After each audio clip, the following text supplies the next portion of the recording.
पशुपालक साथियों, मैं डॉक्टर सुनील बिश्नोई, पशु चिकित्सक।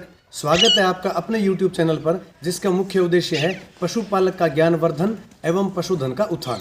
पशुपालक साथियों, जैसा आपको पता है कि हरियाणा के अंदर गलघोटू और मुंह खुर दोनों बीमारियों का एक ही टीका लगता है, जो केवल भारतवर्ष में हरियाणा सरकार द्वारा पशुपालन विभाग द्वारा पशुपालकों के पशुओं के लगाया जाता है। जब पशुपालक विभाग की टीम पशुपालक के घर पहुंचती है तो कई बार ये देखने में आया है कि घर में पढ़े लिखे स्पेशली जो नौजवान पीढ़ी है वो हमारी टीम को इस तरह से संबोधित करती है कि जी वो टीके लगाने वाले आगे, वो ढोल का चक्के घूमने लग रहे हैं।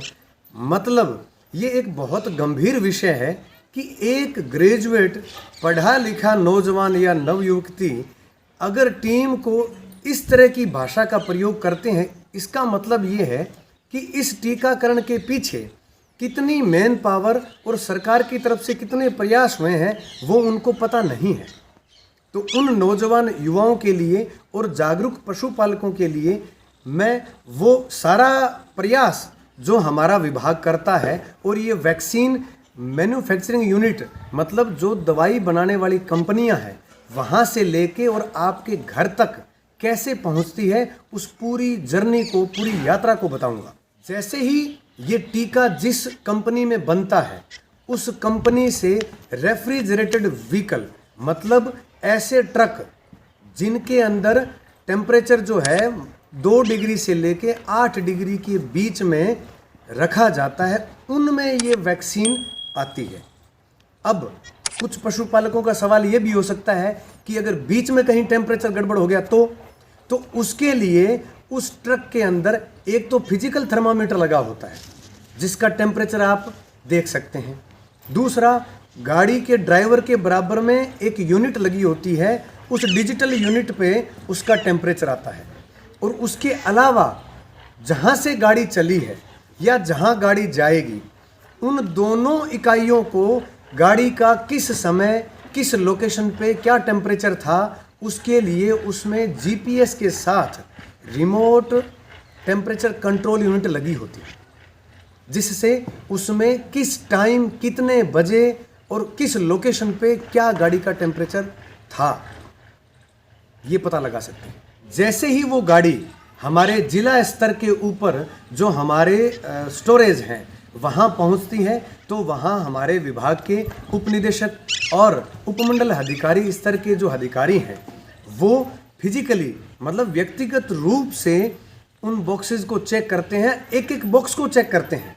और उसके चेक करने के पीछे मकसद यही है कि हर बॉक्स के अंदर एक कार्ड होता है। उस कार्ड में अगर वाइट कलर है इट मीन्स उसका टेम्परेचर मेंटेन्ड है, और अगर टेम्परेचर में कहीं भी फ्लक्चुएशन आया है तो वो वाइट कलर का कार्ड जो बिंदी जो डॉट है वो रेड हो जाता है। अगर जो रेड डॉटेड अगर कोई वैक्सीन आती है तो उसको वहीं से रिजेक्ट कर दिया जाता है। वहाँ पर वैक्सीन चेक होने के बाद वैक्सीन जो हमारे ब्लॉक लेवल के हॉस्पिटल्स हैं उन हॉस्पिटल में आइस लाइनर लगा होता है। एक आइस लाइनर लगभग 1.25 से लेकर 1.5 लाख रुपए का आता है, और वो आइस लाइनर की बनावट ऐसी होती है कि उसके अंदर ऊपर से 50, 60, 70 लीटर पानी डलता है। और अगर वातावरण का तापमान 43 डिग्री हो और अगर लाइट चली जाए तो भी 56 घंटे तक ये आइस लाइनर जो है वो टेम्परेचर 2 डिग्री से लेकर 8 डिग्री के बीच मेंटेन रखते हैं।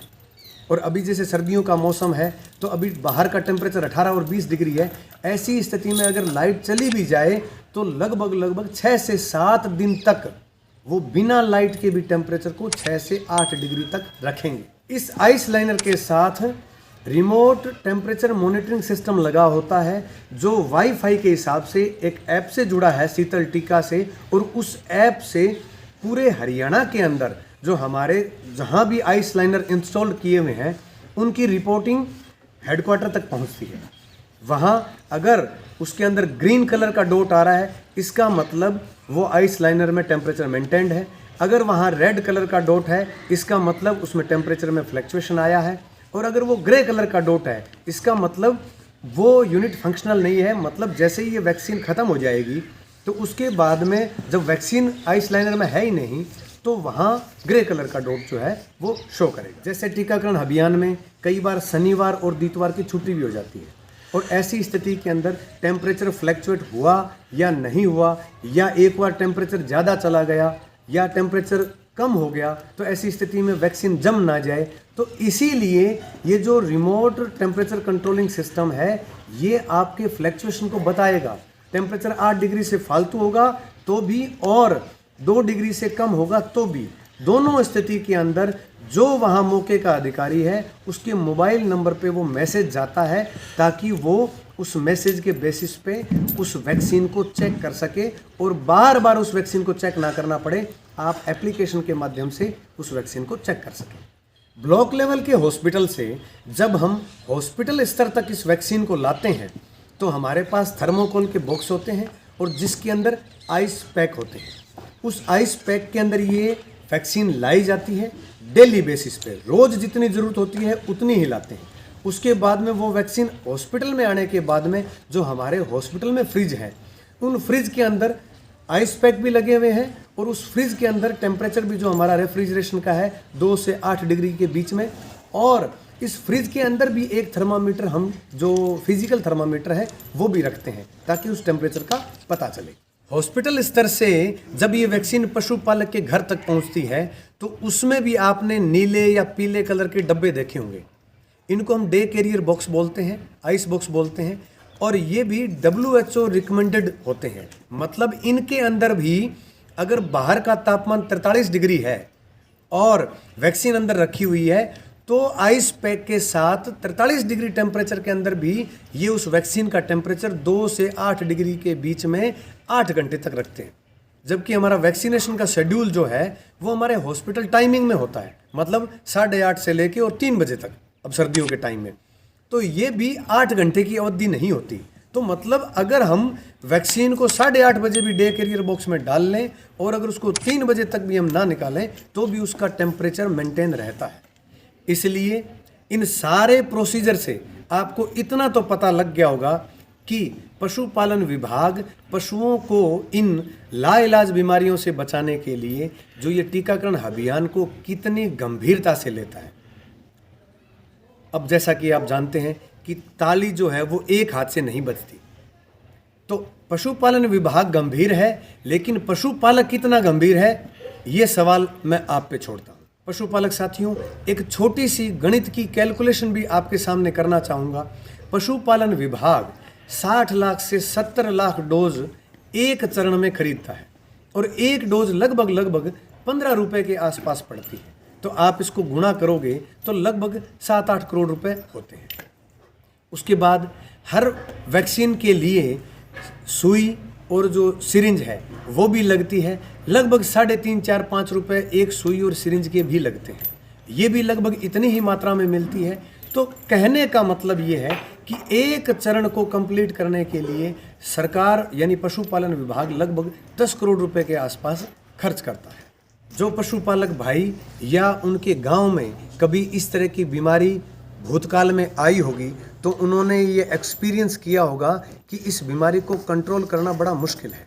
और एक गांव में ये बीमारी जब अपने पैर पसार लेती है 100-200 पशु जो हैं वो अकाल मौत मर जाते हैं।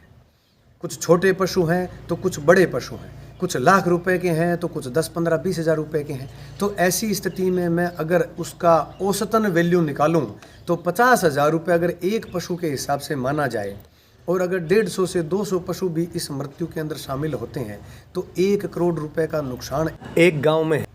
हरियाणा के अंदर लगभग 7,000 गांव हैं। अगर इसको उन हर गांव के हिसाब से देखा जाए तो कितने करोड़ रुपए का नुकसान केवल ये 2 बीमारियां कर सकती है और जिससे पशु का और पशु मालिक यानी पशुपालक का कितना नुकसान होता है। इसलिए ये वैक्सीन ही इन बीमारियों का इलाज है, बचाव है। इसलिए जितनी गंभीरता से पशुपालन विभाग और हमारा जो स्टाफ है वो काम कर रहा है, उतनी ही गंभीरता से आप सभी पशुपालक अपने पशुओं को ये टीकाकरण करवाएं। हरियाणा एकमात्र ऐसा राज्य है जहां दोनों बीमारियों का संयुक्त टीकाकरण है। इसलिए पूरे प्रदेश जो भारतवर्ष के हैं वो हमारी तरफ देख रहे हैं और अगर हमने इस टीकाकरण को सफलतापूर्वक कर दिया और हरियाणा इन दोनों बीमारियों से मुक्त हो गया तो ये टीकाकरण पूरे भारत के अंदर लागू होगा। इसलिए पूरे भारत में एक प्रेरणा के स्रोत के तौर पर आप आगे आए। अंत में मैं जो नौजवान पढ़े लिखे, जो ग्रेजुएट युवक और युवतियां हैं, उनसे अनुरोध करता हूं कि आप अपने नज़दीकी पशु औषधालय या जो आपका संबंधित पशु चिकित्सालय है, वहाँ जो हमारा VLDA है या जो हमारे सर्जन पशु चिकित्सक हैं, उनसे संपर्क करके आज ही अपने पशुओं के टीकाकरण का टाइम सुनिश्चित करें। अगर टीकाकरण हो चुका है आपके गांव में, आपने नहीं लगवाया है, तो उनसे दोबारा संपर्क करके लगवाएं। और अगर आपके गांव में टीकाकरण नहीं हुआ है, तो जब हमारे टीकाकरण की टीम आए तो उनका गर्मजोशी से स्वागत करके अपने पशुओं का टीकाकरण करवाएं।